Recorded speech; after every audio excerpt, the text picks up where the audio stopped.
Tubbi of the Nerdy Bird side here, and I'm sitting with Flood of Baton Rouge. We have an opportunity today to sit down, thanks to theantidote.com, and talk the real, not just about the music, but about the things that are going on around us and how they directly affect us. Now, we're going to start with something simple. There's a video circulating right now with Janet Jackson dancing to the #2 song in the country, Bodak Yellow by Cardi B. Some controversy is being stirred up in regards to her doing this in order to stay relevant. Some people are commending her, saying that it's a good look for Cardi. Where do you feel like the line is drawn? What do you feel about Janet and the Cardi B situation? I don't give a fuck. She want to shake her ass to that song, let her shake that butt. I mean, let her do her thing. Do you think it's harmful to her as an artist or an established artist? Do you think it's helpful in any way?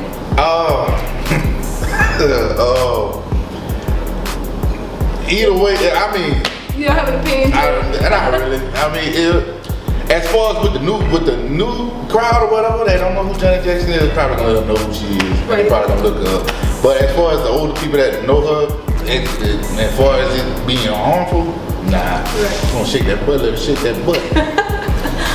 Okay. Now, taking it into something a little more serious, with so much controversy in regards to race relations here in the country, Jamel Hill, an ESPN broadcast journalist, has been brought under a lot of fire recently for her means of self-expression and reporting what is directly considered news.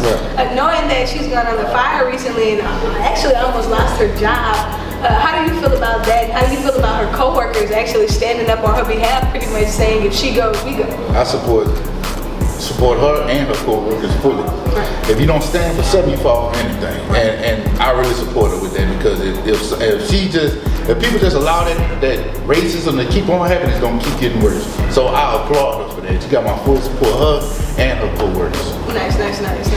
Now, we spend a lot of time talking about hip-hop and the influences of hip-hop, but we don't actually ever take a lot of time to ask artists what it is that hip-hop is to them. Like, break down the definition and tell everybody where the logistics of hip-hop lie for you. Why is hip-hop important? What is it? Hip-hop to me is my life. Hip-hop is my way of life. You know, it's under God is my breath. You know, it's I eat, sleep, and breathe hip-hop. It's a form of, if I'm feeling down or if I'm sick or whatever, next to, like I said, God and medicine, is hip-hop. It's just it's a culture. It's hard to explain what it really means to me. Man, hip-hop done did so much for me. I mean, it's real hard, but for me, it's right. I am hip-hop. It's just truth. That's all. That's the best way I can explain it. Is truth. True.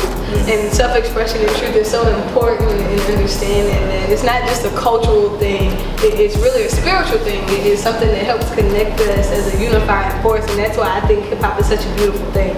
Now, coming out of something so pleasant and moving into something that hits a little bit closer to home, you know, it's not being talked about widely right now in the news media or in the media period, so to speak, but there is news of a local serial killer here in Baton Rouge who is targeting black men, so to speak. We don't know. There's I guess a pretty good idea that he is a white male, but we don't know that to be the case.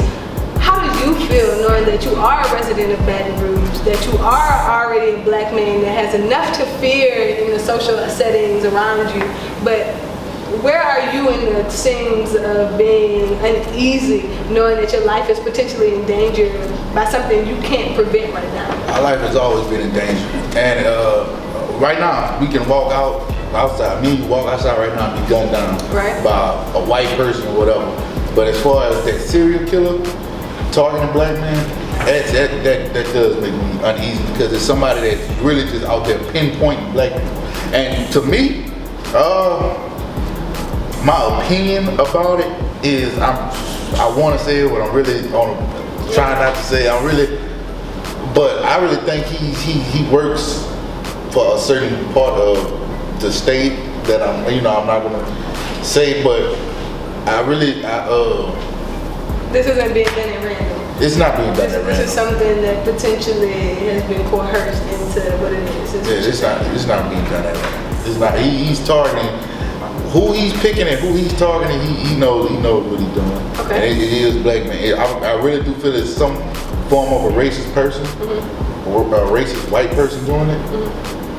You know, and the reason I say that, meaning that it is those two black men, and as you look, history repeats itself. Right. All you've been hearing about is black people getting gunned down, getting killed, and it's been by law enforcement. But that's not to say, I'm not saying that that's who's doing that. That's the case. I'm not saying that, but it's some form of racism, a racist person behind it doing that. Yeah. Okay.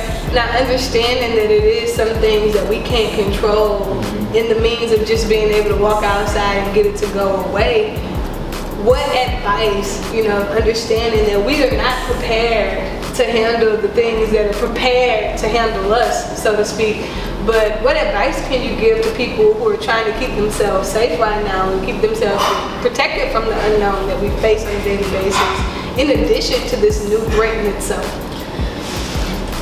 Just be safe. Keep yourself. Now, I'm going to say this, and in this world we live in, you got to have some form of protection. Okay. I'm not saying for you to go out there, get a gun, and start murking off people, but you gotta have something to protect yourself, man. These people not playing with us, and it's not the same. Like I said, I'm not trying to entice a ride or whatever, but you as a human being have a right to protect yourself. This is true. You have a need to protect yourself, and you need something to keep yourself safe. And because they're gonna have their weapons.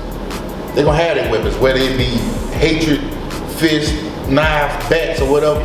We have our weapons. We have knowledge, power, but we also need something to physically protect us. Right. Well, I think it's a beautiful thing when we're able to look at the violent states that we're faced and a lot of the controversies that we are put in the midst of, in hopes to be able to continually work together in unification in order to change those things. But understanding that there is a real life threat, does it bother you that the media isn't doing a better job of presenting this information? Because I honestly feel like if not for social media, if not for word of mouth, if not for family and friends, I would have no idea that there's a threat. As a black woman, there's my brothers, my father, my uncles, my nephews that I have to worry about because somebody's targeting them off of the means of what?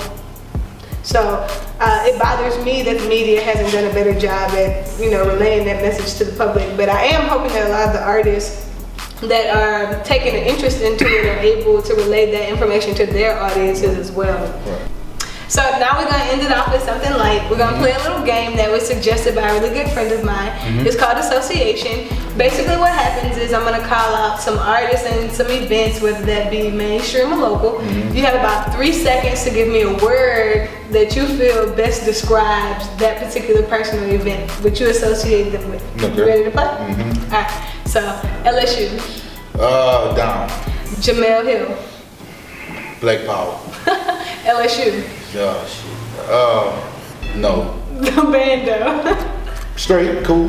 The antidote.com. Dope as hell. Gauge. Punk motherfucker. That's my boy though. Legend Made. Weak.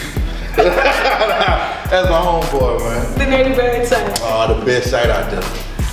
In the House. Huh? It's a local event here, man. Nah, I just said, huh? Nah, I'm just playing. Cool. Oh my. And last but not least, we'll finish off with Cardi B. Alright, y'all, that's all the time we got. Alright, I'm doing this. Cardi B. Booty. There you have it, right here with the Nerdy Bird site and antidote.com. Keeping it real with my man Flood. Make sure you tune in to stay updated with what he has going on right here with the antidote.com.